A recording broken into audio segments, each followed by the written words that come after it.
tall. Boy, that's alive. That's facial. How's it feel, Dave? Pretty good. Yeah. That double kick drum's not as bad, or maybe kind of getting a little used to it. But the guitar up there helps smooth it. Yeah. These are all going to a single guitar track, correct? Right. Mm-hmm. At this point, you might have an interest in having some of those broken up, have some flexibility later on, because it does make a big difference when you do change some of the balancing on that.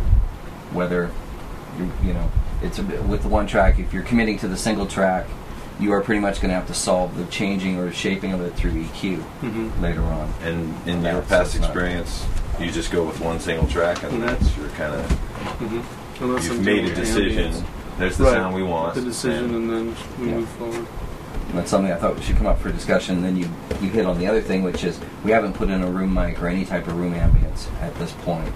You know, that's usually something I put on a separate track. Yes, I mean that's traditionally that's kind of how it goes. But whether we should, that's something that should be looked into, because it can help give a little bit more of a liveness and feel to it, as opposed, because otherwise your guitar is only going to be kind of here, you know. And then again, you're solving your placement and stuff, and where it's kind of sitting and the spreading of the sound, you're solving through EQ as opposed to having some controls. This is what your regular way of operating. Well, and you're absolutely, totally this is the regular way I normally would operate. I mean, the main rhythm guitar, having some ambience on it,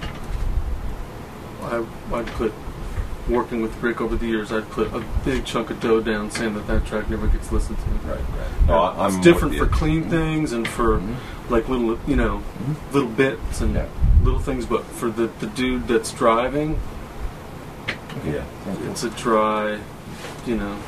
I agree. I remember the first time we went to mix, or we were actually allowed in a mix. Right. This guy had reverb on the guitar. I was like, what are you doing? You know, get that out of there. We want it here. You know, I don't mind having dimension, but if it washes it out, then I'd rather have it fat in here.